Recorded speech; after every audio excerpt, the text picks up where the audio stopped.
relations.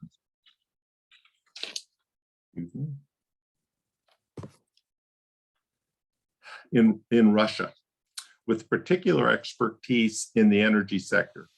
He currently serves as a member of the Energy Committee for the Western Regional Partnership, a collaborative between the Department of Defense and representatives of federal agencies and state and tribal leadership in 6 states of the U.S. Southwest. He is a 3-term past president and current board member of the San Diego World Affairs Council. He graduated from San Diego State University with a custom designed cross-disciplinary degree in global political economy.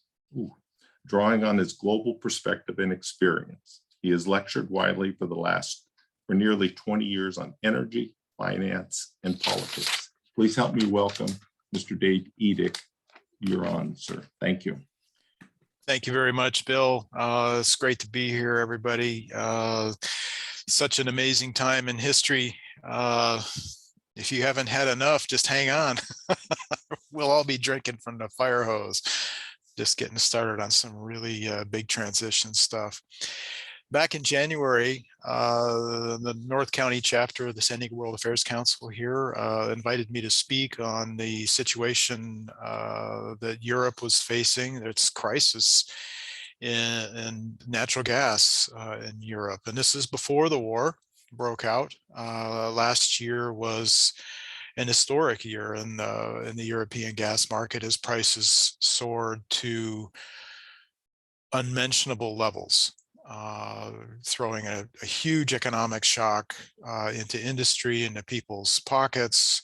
And all of that was still rattling through the system, and bearing the fruit, the bitter fruit that it was going to bear through this year. And then a war broke out, and Russia invaded Ukraine, and that has thrown everything sideways. Back in January, I was asked to come back and here in the middle of May and update the situation. Well, here we got a war going on. It's massive change underway. So I'm gonna jump over to my presentation here. And there we go. Okay. So my presentation today is Europe's natural gas crisis today and tomorrow, part 2. Essentially, it's de-Russification. So at the end of the year, looking back, say, from the January presentation, gas prices in Europe here just had spiked to a level, looking here at about a 15-year period of history. What Europe experienced in the second half of last year was completely beyond imagination. And then on February 24th, Russia invaded Ukraine. Now, here in the last couple of days, up until now, there has been no physical interruption to gas flows from Russia to Europe. Then in the last couple of days, in the border area between the Donbas region of Ukraine and Russia, there is some sort of a dispute going on between the transmission operator of Ukraine and Gazprom, and maybe there's some fighting interrupting things, but well, maybe there is some combat interrupting things, but there's certainly a fight going on between Ukraine and Russia over gas transmission at this point. Some of that transmission will be diverted over to Sudza. So far in Slovakia, no interruptions have been registered so far, but this is the first instance of any kind of interruption. Just looking at the flows so far this year, there's a war on, but looking at the gas flows, you'd never know it. All the bouncing around here is the change in behavior of buyer companies in Western Europe, and how they interact with the spot pricing behavior. The tremendous spikes in behavior change how companies they'll change their preference between deliveries today or deliveries tomorrow, whether they'll draw on a long-term contract or whether they'll go to the spot market. So it's so far up until yesterday, this is a weird thing about this war in Ukraine. All these pipelines running through Ukraine, Nord Stream running under the Baltic Sea, of course, but everything else either running through Ukraine or Poland, nada. So on this today's presentation, I'm going to look at a quick introduction to Europe's natural gas profile for any new for anybody that wasn't around for the January presentation. I'm going to look at the European Union's new plan, their REPowerEU, which is a combination of de-Russification and decarbonization. I'll talk a little bit about how Europe has competitors in the global market for natural gas. It turns out that this crisis is really bringing to the fore both Germany and Italy on the leadership of Germany and Italy. And I'll talk a bit about that. I'll also talk about Qatar and the investment conundrum that the gas industry is facing worldwide, as there's a clash between give us gas that's not from Russia today, and oh, by the way, we're going to decarbonize, and so we don't want your gas tomorrow. Makes it for a real challenging environment for companies to operate in and to invest in.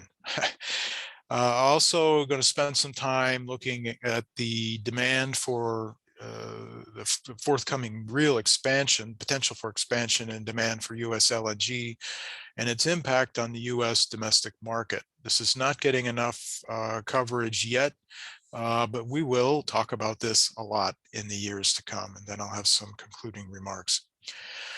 So yeah, it's a bit fuzzy, but looking here at the European Union is a major consumer of natural gas, the second largest in the world after the United States. It's also a modest producer nowadays and is very dependent on supplies from abroad. And this production has been fading in recent years. I mean, the European Union, Germans, et cetera, have taken tremendous criticism at supposedly not paying attention to their vulnerabilities abroad. This is cherry picking at minimum, and really unhelpful analysis. The politicization of energy has been going on for years. And to some degree that there were points to be raised here, but the Europeans were paying attention to this all along for those in the industry looking. So looking at this production number for Europe, one of the big changes that has happened that has resulted in further dependence on imports from abroad is Europe's gas industry was founded in the Netherlands back in the 60s. With the discovery of a monumental gas field at Groningen on the shores of the North Sea in northeast Netherlands. As that field produced, the ground compressed and old fault lines emerged and shifted. And starting in 2012, 2013, a number of earthquakes in the area in the range of between 3 and 4 in a place that had not experienced earthquakes before and which houses brick buildings were common. Actually, quite a bit of damage began to accumulate, and there was the response in the Netherlands was we're going to cut output from this field. And the plan was to actually eliminate production this year. You can see the slide, big slide, from 54, billion cubic meters in 2013 to just 6.5 last year. That's, more than 45 billion cubic meters. And remember, looking here at production for the EU of 101, that's a big, big change. And that change had to be compensated for by imports from abroad from somewhere. Now, this is this environmental restriction is something that the Netherlands are in the process of working out, which is the bigger threat. This geostrategic threat from Russia and helping their neighbors out in Europe, or the environmental, the actual physical circumstances of the people that live on or nearby this gas field. In Europe, the distribution use of natural gas is for electric power, buildings, for heating, and to create heat and steam for industry. And the growth was anticipated to continue in the years to come, even with renewables. When the wind isn't blowing, and that happens more often than you might think in Europe, or the sun isn't shining, which definitely is the case on a seasonal basis in Europe. When the wind isn't blowing and the sun isn't shining, you got to draw power from somewhere, and natural gas is the ideal ramp up, ramp down source of supply as coal is being phased out. One thing that's not in this chart, in this graphic, is in fact the integrated nature of a lot of these activities. It's very much an ecosystem that's developed over generations, where say, for example, a cogeneration facility that generates electricity also generates heat for buildings or generates steam in industry. And you actually removing gas from the equation is a whole lot more complicated than just changing, say, the generation of electricity and incorporating renewables into it. Looking again at how Europe had gone from being self-sufficient, this red line over here on the right, giving you the percentage of sufficiency. Europe has moved from being self-sufficient almost entirely around 1970 as the Groningen field ramped up, to, by the time here a couple years ago, massively dependent on imports from abroad. So not just and this includes North Sea, but it's heavily dominated by the performance of the Groningen field. It's hard to overstate just how large a field this is, and how fundamentally dependent Northern Europe in particular had become on this. But as Europe's economy grew, it exceeded the capacity, their domestic capacity, and this opened the door to imports of natural gas from the Soviet Union. And then ultimately Norway stepped in. Norway is not a member of the European Union, so it would not be in this blue portion. It's going to be in the orange.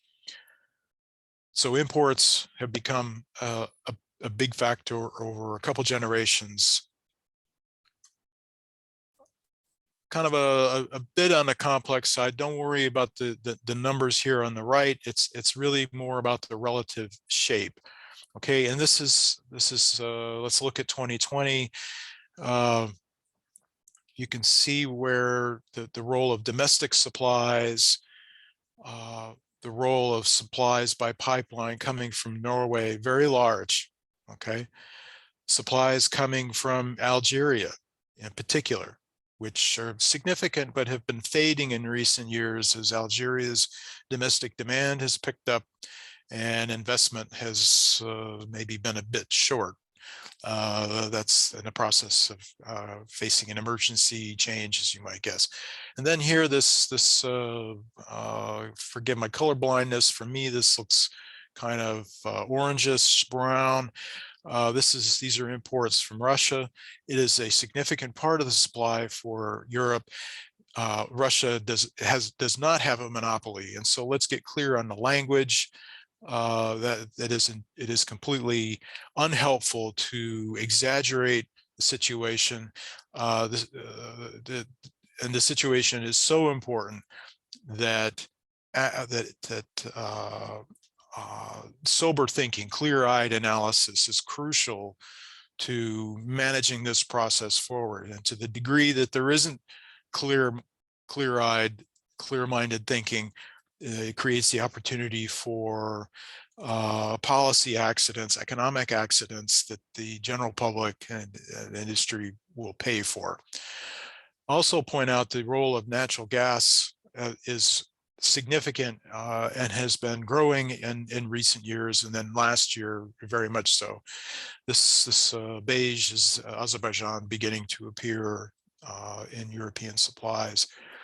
So de-Russification is now the order of the day.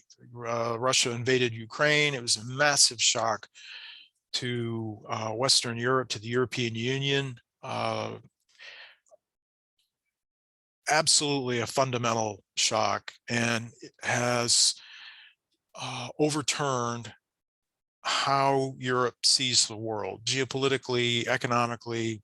And so the relationship with Russia is being redefined, and it's being redefined as close to economically as close to zero as possible. The road forward on that is going to be quite challenging, and the faster that the Europe tries to make the turn, the more expensive this whole process is going to be, and the larger the opportunity for an accident.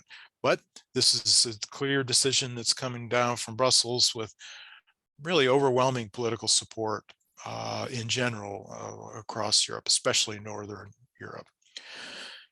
So I'll come to the details of the REPowerEU plan, but this is to give a, let's see, there we go. I can give this yellow shows the role of Russia within the European Union gas demand balance. You remove, and it's a seasonal thing where the heavy demand for natural gas in Europe is in the winter months, and you take this away, you can see that it's a pretty significant gap that's going to have to be covered, and it will be particularly noticeable in the wintertime. See the blue being domestic production, the orange or so being imports from Norway and from Algeria, and some LNG. You know, Russia has a big role and will be missed physically. Those gas supplies will be missed. Another thing that this wintertime bulge in demand, entirely heating with some electricity, but really it's heating, residential and commercial space. You can see this across the years, 2015, 16, 17, 18, and Europe meets these demand bulges in substantial part through storage. Supplies are brought in and put into storage underground, hollowed out caverns and salt deposits, old depleted gas fields are recharged. And in the case of some countries, France, Latvia, gas is injected into aquifers, but the real rapid response is in hollowed out salt caverns. The gas is injected, pressurized, and is easily to draw. So Western Europe, Germany is the single largest consumer of natural gas in Europe.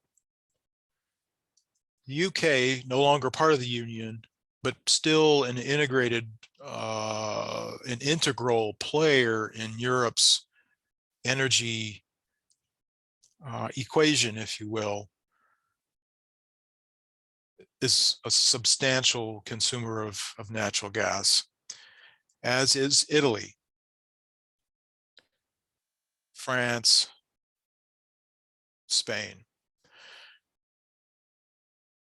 Europe is going to de-Russify, so we're going to close off.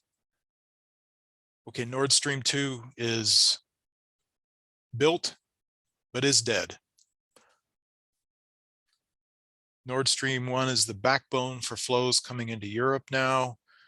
Yamal is approaching dead and will die at the end of this year as Poland no longer needs to directly access your Russian gas. The flows coming through the south, this will be a little bit more of a challenge to deal with, as there are countries that are outside the European Union, and not just Serbia. They're building as much infrastructure as fast as they can here to deal with this change in situation. But Turkey is a major customer. Well over half of Turkey's natural gas comes from Russia.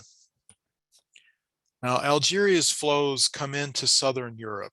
It's a major supplier for Spain and especially Italy.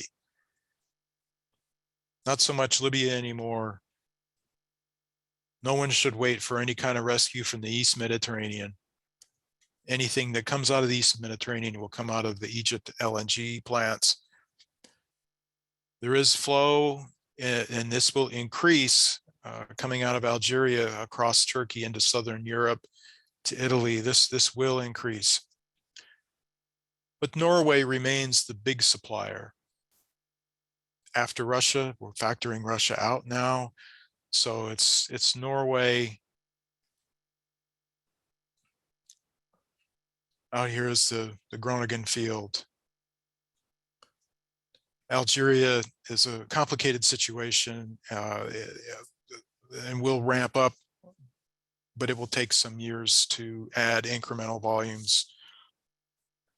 You can see that these blue squares are existing LNG degasification facilities where liquefied natural gas is brought in from outside the region, degasified and put into the gas network. Then these squares, this is a couple years old. I mean, they are giving, this is just like a storm of squares now arriving on the shore. It's amazing the number of new projects that are in the process of being built or will come in the next year or two. It's really quite striking.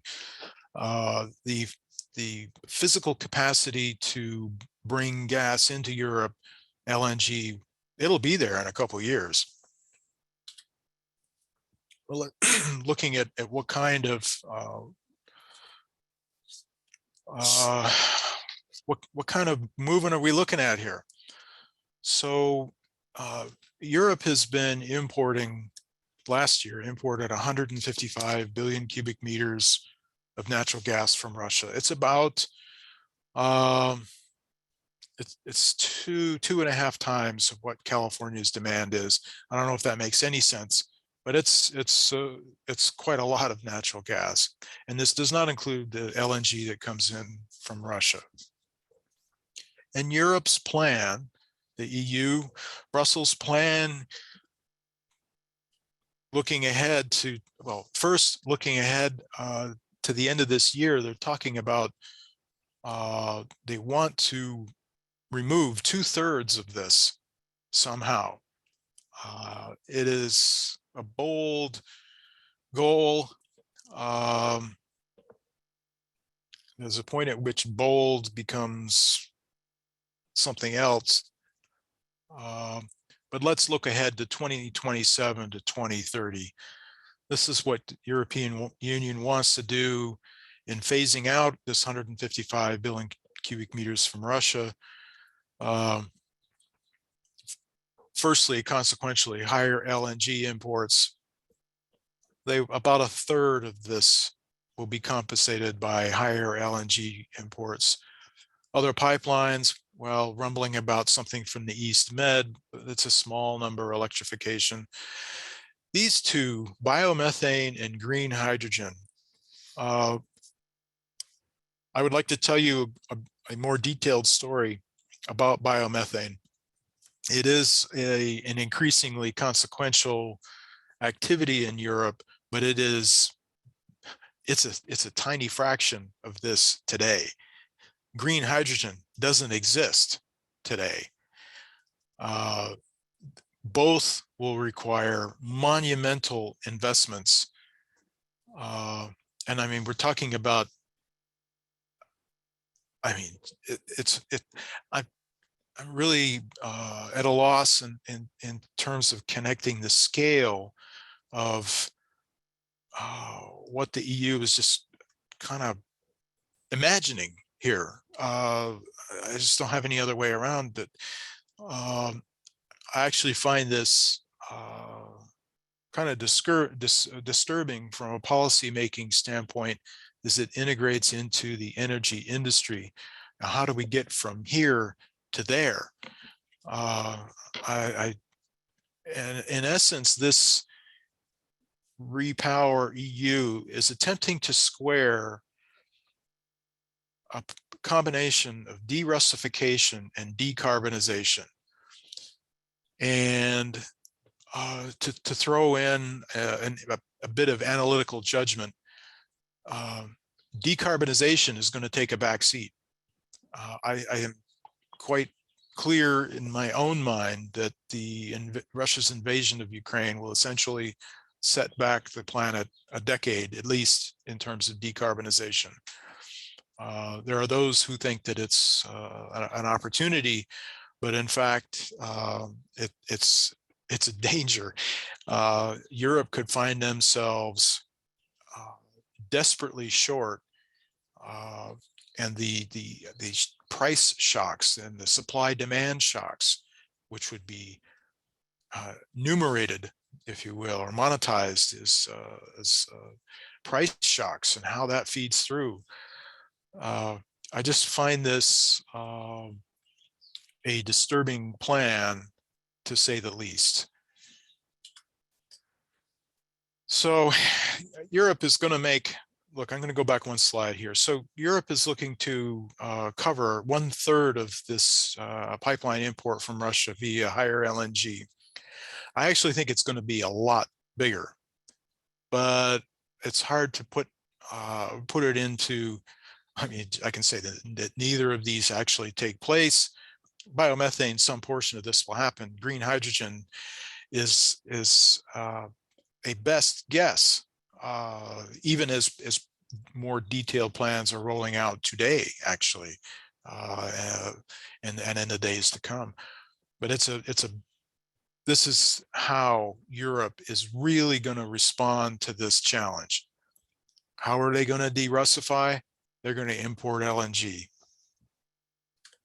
What is LNG? Liquefied natural gas is natural gas that's been cooled to way far below zero, minus 260 Fahrenheit, minus 162 Celsius. And that changes the gas into a liquid. And that liquid is 1/600th of the original volume of the gas. And because it's such a reduced volume, it allows transportation by ship safely and efficiently aboard specially designated ships. And you can go around the world. LNG is the most expensive form of natural gas, but it turns out that it is economic, and it's a lot cheaper than not having it when you need it.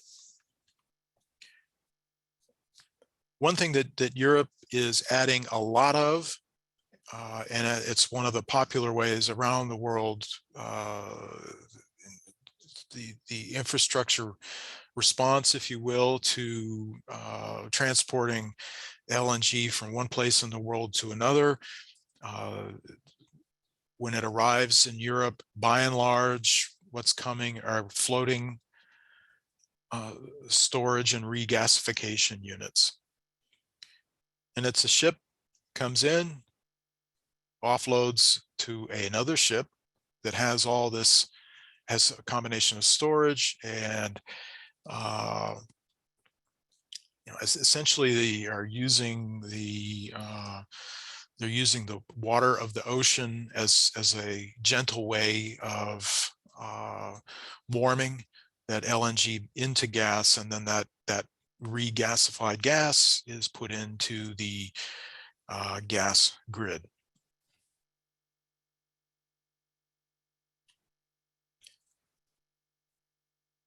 So to convert, looking at the REPowerEU, this 50 billion cubic meters that the European Union wants to bring in, and I would actually suggest that it would probably be twice this when it all comes, when it's all said and done, when it turns out that green hydrogen is a lot further away than the end of the decade, and that biomethane is a lot further away in terms of scale than is anticipated. It wouldn't surprise me to see this as closer to 100 billion cubic meters. But let's just say for now, for discussion's sake, 50 billion cubic meters, according to their plan, works out to around 36 million metric tons of LNG. How does that fit into the world supply? Well, liquefied natural gas trade has become not just a big business, but a highly integrated global activity, a real market. And roughly we're here, if you can see my cursor, a little after 2020, you can, this is the new calculation, and this jump in the blue line is the sudden surge in demand illustrated by as a result of the REPowerEU. Again, I believe that this will be a bigger jump over the years.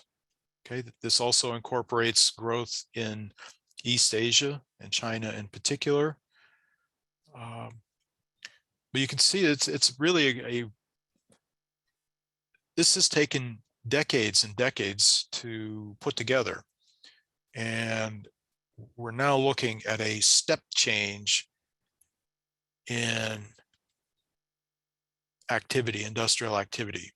You're going to have to make this LNG, and you're going to have to ship it, and it's going to happen fast. I mean, you're going to have to build the facilities, but you're also going to have to come up with the gas.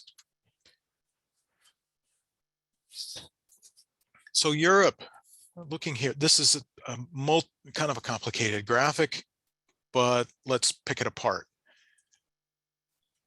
Henry Hub is the kind of the most famous of the US natural gas price points. Down in Louisiana, it's the crossroads of 6 or 7 large pipelines. And Henry Hub pricing the last 2 years has been pretty quiet until the last few months. And the last month, things have gotten very, very interesting, but quite low. Relative to this TTF is Europe. It's one of the price points in Europe. These are very liquid price points, by the way, all 3 of them. Tremendous amount of trade activity. The thin line here is a Japan-Korea marker. And you can see how Europe and the Japan-Korea and Chinese pricing is very much a derivative of this. You can see how Europe and Asia track each other price-wise. They compete with each other for LNG. And this last year,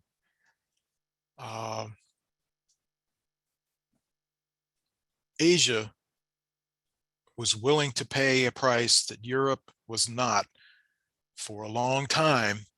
And then Europe really was going to pay the price. And that's around here. This is when the flotilla of LNG tankers from the US began to cross the Atlantic. Instead of going to Asia, they went to Europe.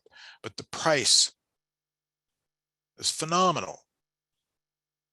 Okay, and the impact on European industry, European industrial competitiveness, and the impact on the wallet and purses of the public. This is enormous impact and was only beginning to emerge. But again, the takeaway on this is how Asia and Europe will compete, and in a large way, they will compete for American LNG. Now, for those there are those in Europe and elsewhere that see this opportunity for renewable energy, and this is a whole separate topic worth its own time. But this is a look at Sweden this last year, 2021. Wind generation in Sweden is this green, very volatile, intensely volatile behavior. And nuclear, this red area, not volatile, but also is limited in its responsiveness. And so natural gas is and to some degree coal, particularly natural gas, is the way to modulate between the volatility in renewables and wind in this case. And wind is the big thing for Europe. And natural gas is the moderator here. But I guess an important point I want to raise is that installed capacity, installed capacity, let's say here, sometimes you're using a lot of it. Other times, not a lot. And you have these long gaps, big gaps in power generation. Okay. If your economy is substantially dependent on renewable energy, wind energy, you're going to have huge capacity so that you can either compensate for the volatility, so that, if you're only getting 20% of installed capacity, you're still able to power your economy. But I mean, you have this massive excess capacity built so that you can actually do that. The other is to use batteries. That's the theory. That's the never-ending, endless theory. The scale by which investment in a battery infrastructure, in combination with apparent excess capacity to overbuild, is massive. I'll just leave that. So renewables is loaded with challenge. It's not the answer for Europe, certainly over this next decade. And as if it wasn't complicated enough, the situation within the wind energy sector has become really troublesome this year, this last year, 2021. It's a combination of inflation is really rocking the price competitiveness and the inconsistencies within the supply chain, within the industry, within the wind and industry. There is real concern about meeting existing contracted arrangements And the word coming out, those executives speaking to Brussels, if you will, are saying, guys, you're projecting a massive increase in wind generation. We can't supply that. So the gap between aspiration for more wind and the ability of industry to actually supply it in a reasonably timely manner. I mean, we're not talking about decades here. We're talking 1 decade or less, according to the REPowerEU, right? Or maybe less if things get complicated in this war.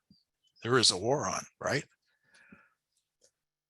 Looking at the LNG flows into Europe and the UK, you can see the last few years, the quantities, and don't worry about the numbers here, just it's this the shapes, it gives you the idea who's active. And starting from the bottom up, UK and Spain. Big problem with Spain in terms of LNG coming into Europe is there's almost no pipeline connection between Spain and the country that lies north on the other side of the Pyrenees, France. So Spain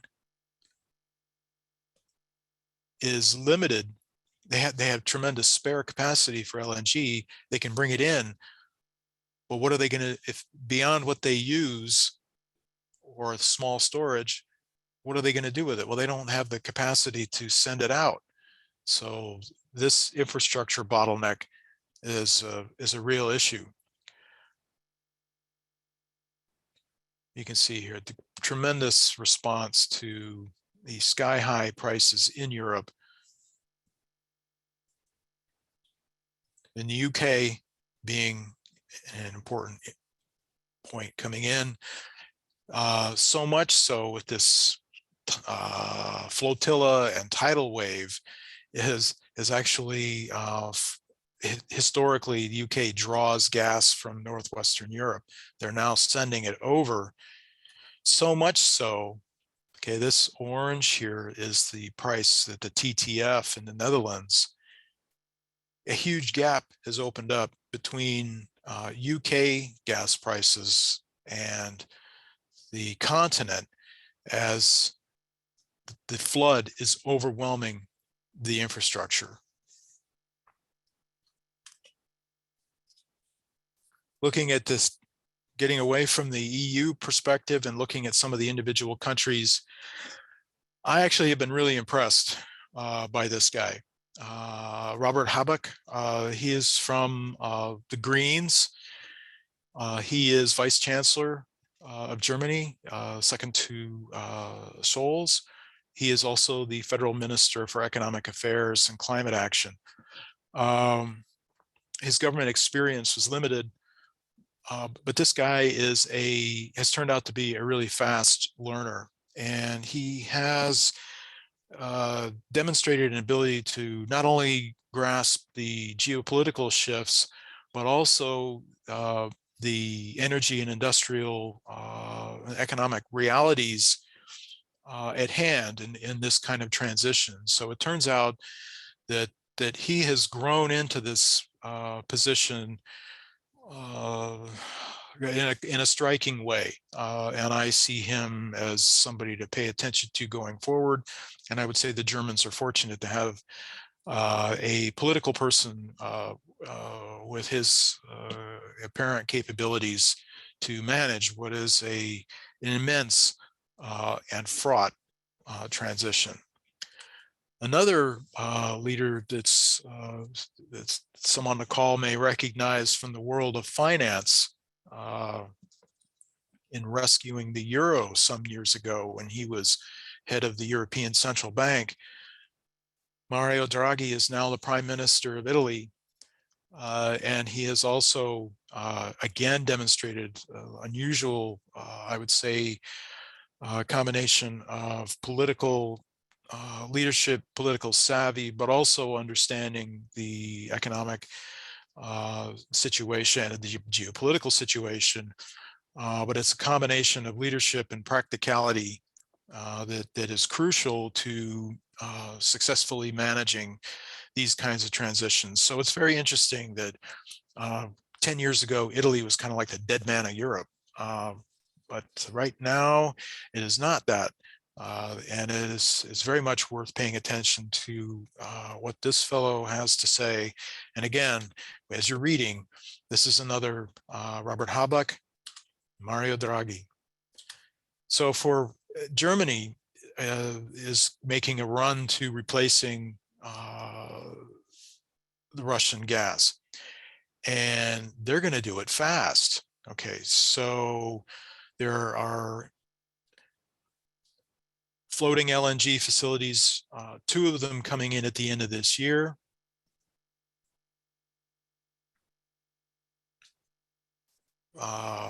Onshore facilities will be constructed.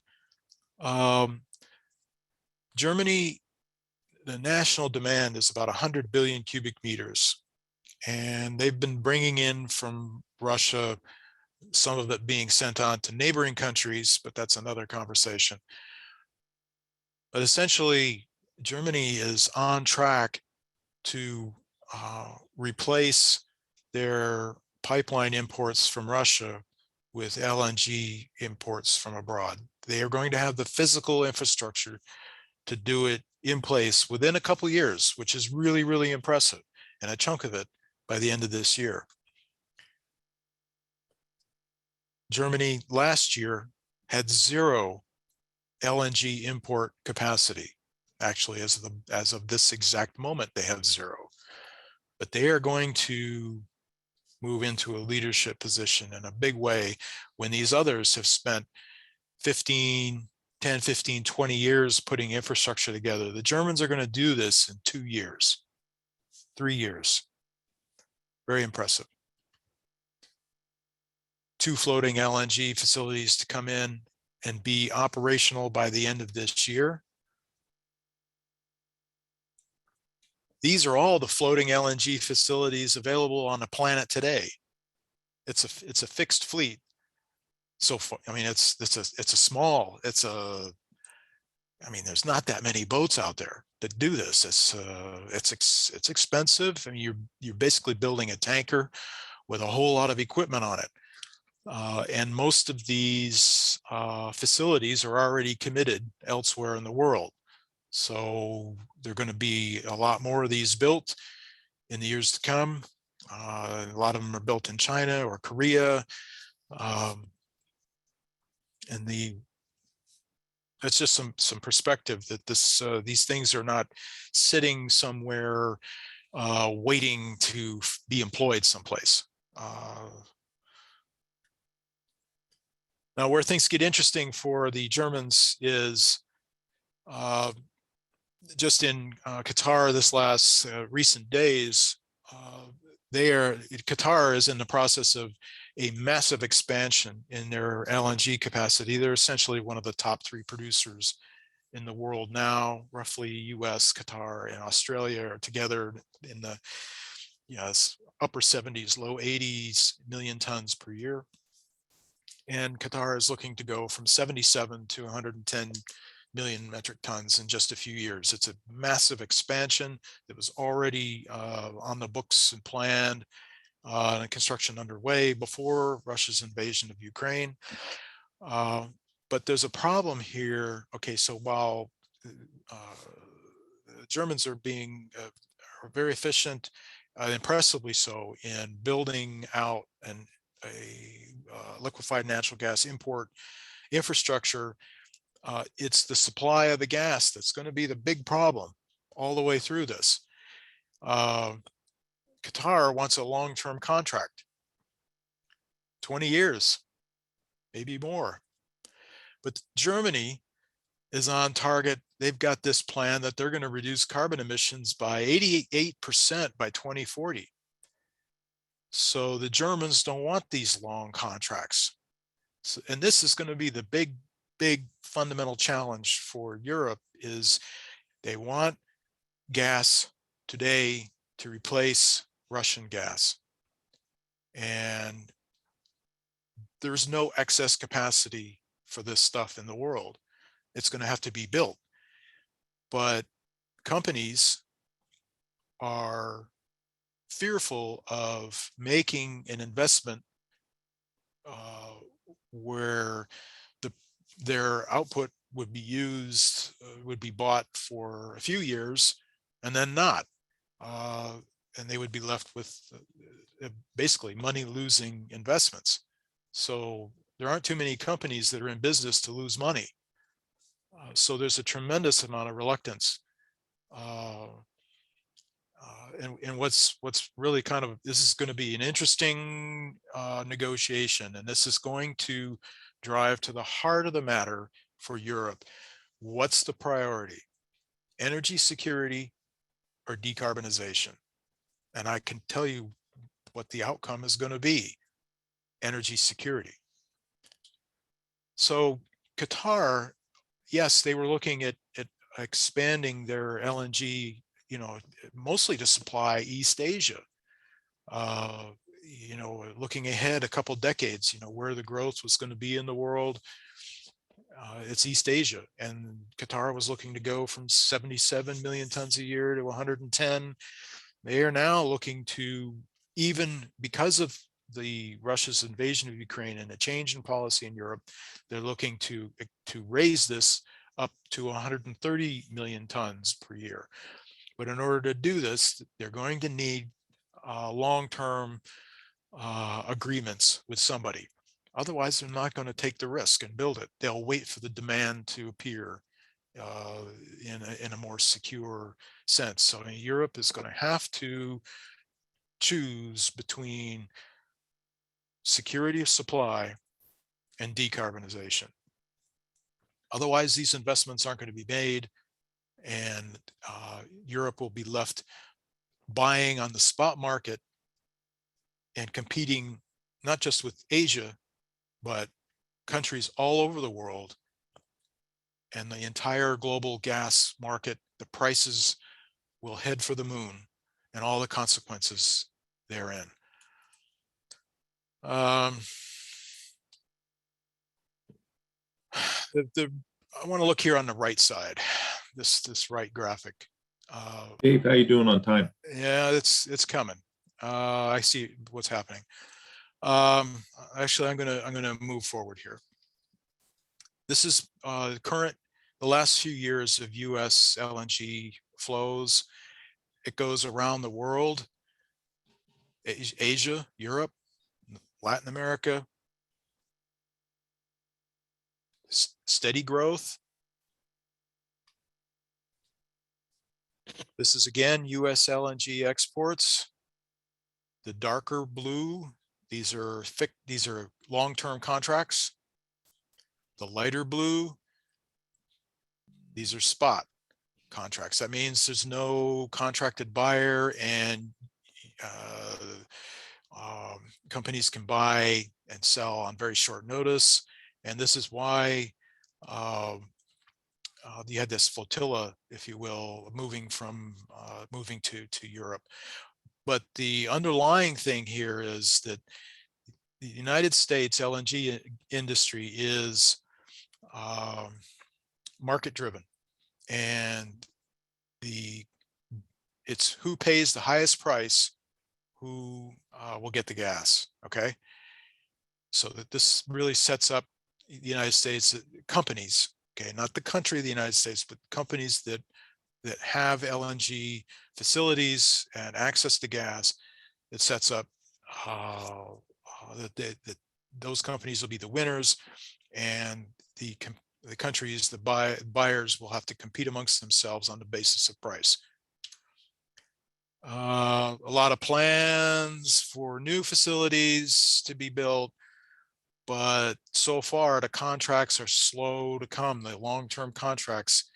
And most of these in these unbuilt facilities, most of these are Asian contracts that are coming in. Again, these are unbuilt facilities, and they're lining up contracts in an effort to establish viability for bank funding, et cetera, for additional financing to actually build.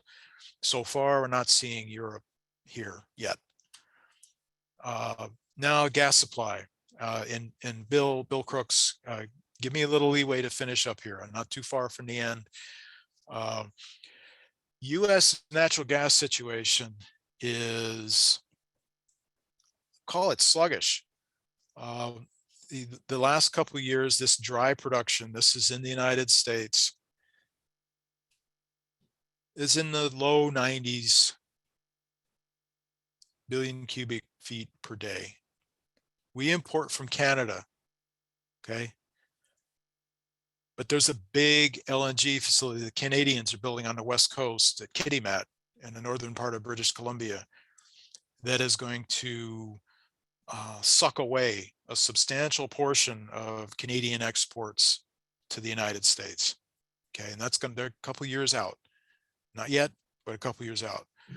You can see here in the US, the total supply the last couple years, very stable. We're not going to get some sort of huge surge in output without higher prices, a lot higher prices, and without the supplies of sand, frac crews, and money to make this go. You can show, this is the frac fields around the United States, shale gas production in the US. You can see the pandemic. This is the impact of the Texas freeze, but really particularly concerning is what's been going on in the last 6 to 9 months, flat.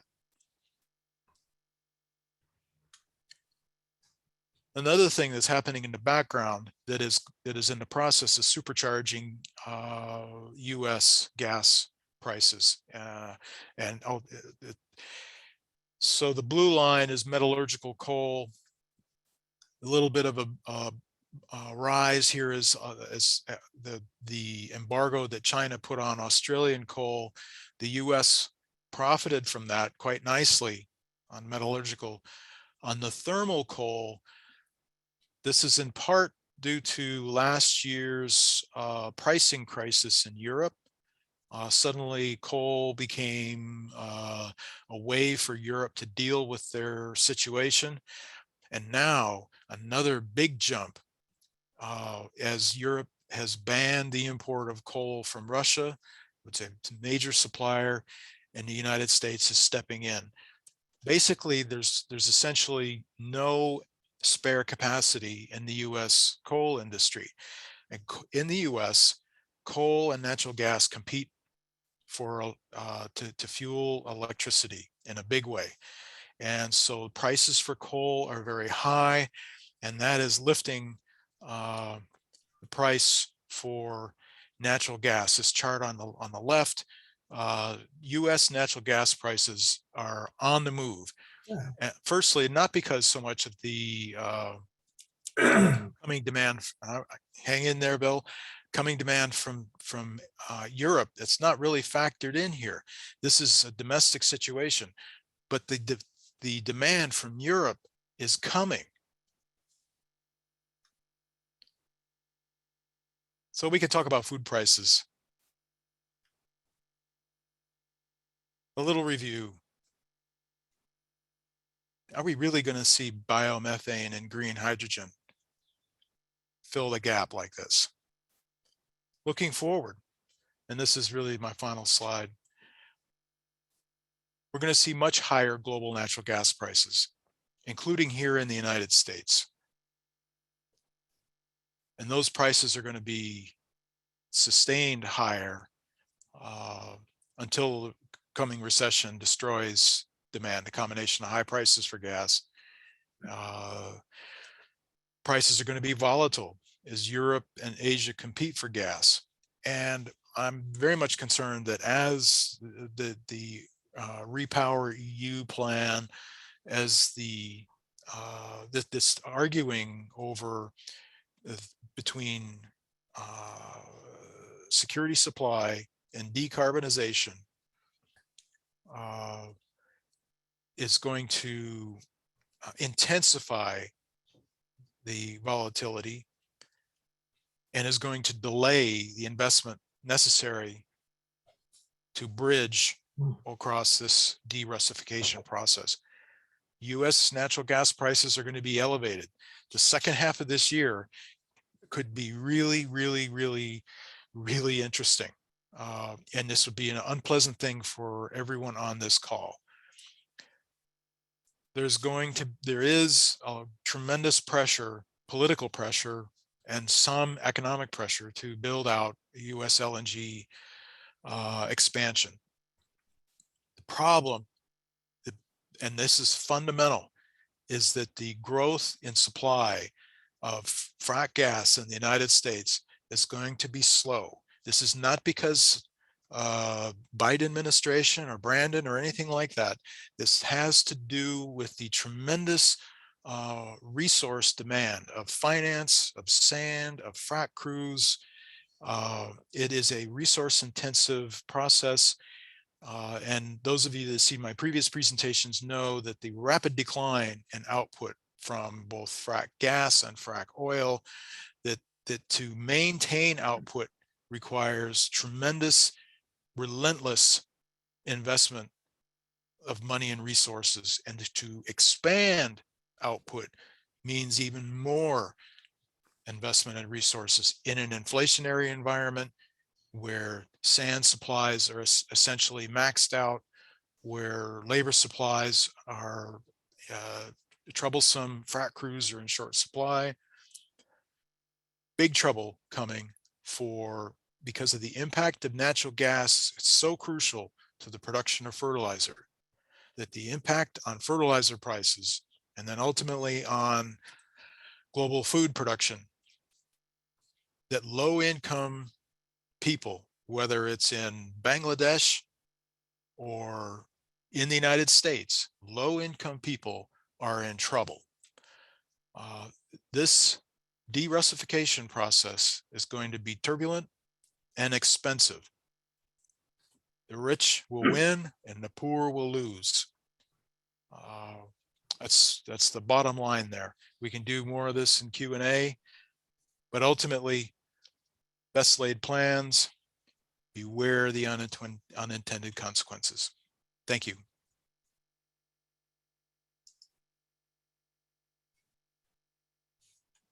Thank you very much, Bill.